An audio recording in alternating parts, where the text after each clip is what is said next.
안녕하세요. 서프란스 치과 원장 박보관입니다. 이번 시간은 지금 갖고 계신 치아 쓰시는 때까지 쓰세요 라는 문장이 갖는 문제점에 대해서 말씀드리고자 합니다.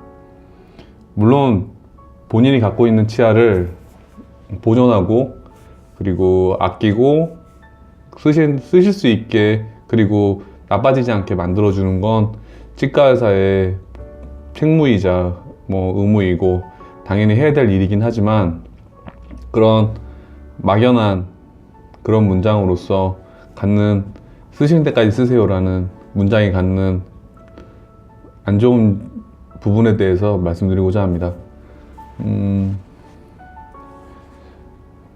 지금 이분은 30대 남성입니다. 30대 남성인데 지금 갖고 있는 치아들의 상태가 보여드리자면 뼈가 특히나 오른쪽 위에 같은 경우에는 거의 두께를 측정하기 힘들 정도로 잇몸이 녹아있는 상태입니다.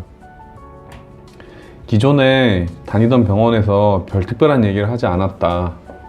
그리고 그 원장님께서 그냥 가면 잇몸 치료 조금 해주고 그냥 내게 제일 좋은 거야, 내 치아가 제일 좋은 거야 라고 그런 식으로만 이야기했다고 합니다.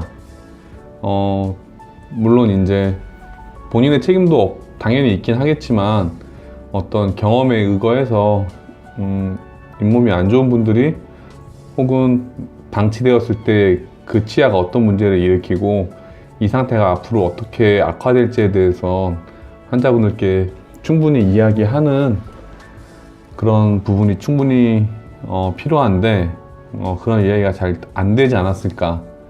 근데 환자가 하는 이야기가 100%다 사실은 아니고 그리고 의사가 하는 얘기도 다 100% 맞을 수는 없습니다. 하지만 경험이라는 건 상당히 중요하기 때문에 말씀드리겠습니다. 이렇게 돼서 보통 이제 이런 경우에는 위쪽에 뼈 이식을 해서 임플란트를 하는 거를 설명을 드리곤 하는데 이런 경우에는 상당히 쉽지가 않습니다. 그래서 지금 상태를 보자면 CT를 찍었고 그리고 지금 전반적으로 입안 사정, 그러니까 오랄 하이진, 위생 상태도 상당히 많이 불량한 편이고 본인께서는 본인이 이제 치아가 안 좋은 걸 알기 때문에 워터픽도 사용했고 주의를 했다 그렇게 이야기를 하는데 보시다시피 뼈가 너무 얇아서 임플란트를 심기에도 쉽지 않은, 그나마 다행인 건 비교적 나이가 젊기 때문에 발치하고 나서 그런 치아의 치조골의 치유라든지 그런 건 어느 정도 기대해 볼 수 있지 않을까라고 막연히 기대는 해봅니다. 하지만 최선을 다해서 해보는 거긴 한데, 그리고 지금 여기 잇몸이 이쪽에만 머물러 있지 않고 CT 찍어보면 그 뒤에 치아까지도 치근 2개부이라고 하는데 치아 사이 뿌리가 벌어진 부분까지도 이쪽도 마찬가지로 벌어진 상태입니다. 그리고 지금 CT상에서 봤을 때 상악동 안이 원래 깨끗하게 있어야 되는데 지금 많이 이렇게 부어서 상악동 안쪽에 슈더리안 멤브레인이 지금 많이 부어서 있는 상태고, 보통 이제 아래쪽에서 문제가 생기면 이 위쪽 상악동에서 방어 기전으로 이렇게 상악동막이 비유되거나 혹은 점액종이라든가 그런 기타 좋지 않은 모습들이 안에서 나타나곤 합니다. 그래서 일단 치료 계획 자체는 동요도 많이 있고 해서 어금니가 보통 6번째 어금니가 힘을 많이 써줘야 되는데 6번째 어금니가 힘을 많이 못 쓰게 될 경우에는 뒤에 치아에서 앞으로 5번째 치아, 4번째 치아, 3번째 치아 순차적으로 망가지는 편입니다. 여기도 마찬가지이긴 하지만 그래도 이쪽은 뼈 두께가 이 정도는 나오는데 비해서 여기도 많이 흔들리고, 이런 상황에서 쓰는 때까지 쓰세요 라는 말이 도대체 어떤 의미를 갖는 건지 생각을 해봐야 합니다. 아래도 마찬가지인데 아래도 지금 치조골이 이렇게 망가져 있고 아마 치석이 이렇게 타고 들어가지 않았을까 추측을 해봅니다. 전반적인 구강 상태로 봤을 때는. 그리고 어쩌면 요 치근이 부러져 있을 수도 있고, 지금은 약간 뼈가 녹은 양상이 뒤쪽은 비교적 건전한 데 비해서 이 앞쪽만 많이 녹은 걸로 봐서는 이 치근의 파절도 약간 우려되는 상황입니다. 오른쪽 사랑니도 전반적으로 다 잇몸 질환에 이완되어 있는 상태고, 골소실이 심하고, 그리고 엑스레이로 봤을 때도 치석이 관찰된다는 건 실제로는 훨씬 더 위생 상태가 좋지 않다는 걸 이야기합니다. 그래서 아마 계획은 이쪽 모두 다 발치하고, 보통 송곳니까지는 잘 버티는 편이기 때문에 이쪽은 4번,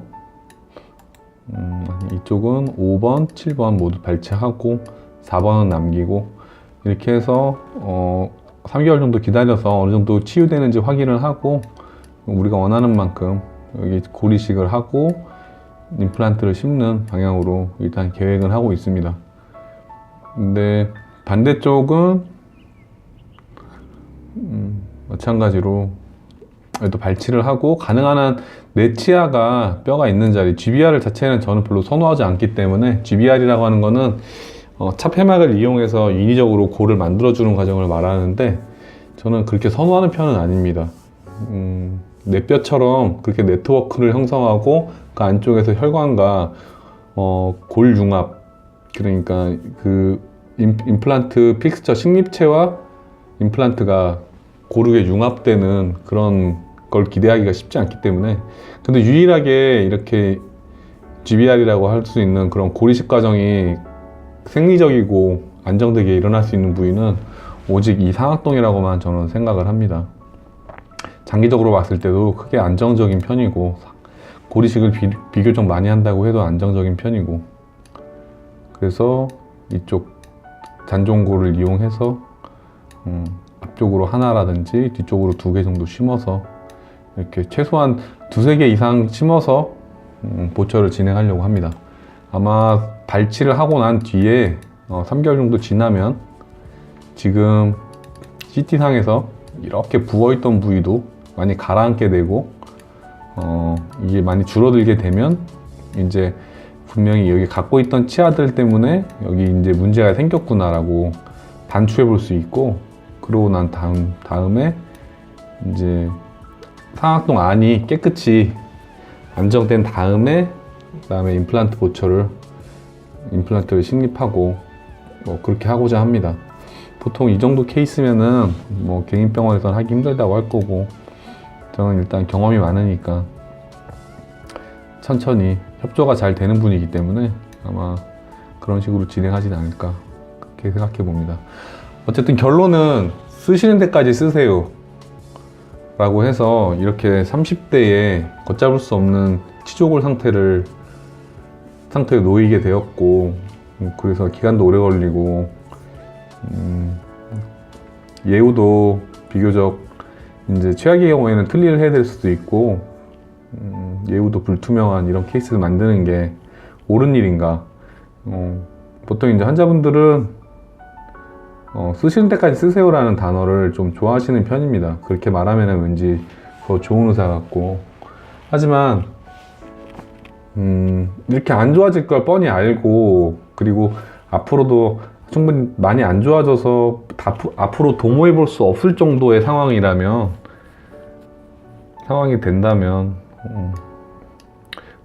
본인의 손해죠, 어떻게 보면. 그리고 비교적 뼈가 있는 분들은, 예를 들어서 원래 뼈 두께가 이 정도 있는 분이라고 한다면 약간 망가져도 나머지 잔존골들이 있어서 그쪽에 의존해서 해볼 수가 있는데, 이렇게 상악동이 비교적 하방으로 많이 내려와 있고, 그런 분들에게 발치라든가 그런 거는 충분히 예지성 있게 미리미리 이야기가 되고 결정을 해야 되지 않나, 저 개인적으로 그렇게 생각합니다.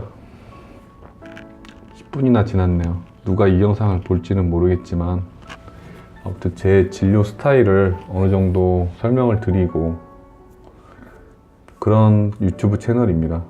이번에 방송 마이크를 하나 구매를 했는데 녹음이 잘 될 거라고 생각합니다. 어쨌든 이분은 좀 보면서 좀 마음이 좀 많이 무거워지고 어쨌건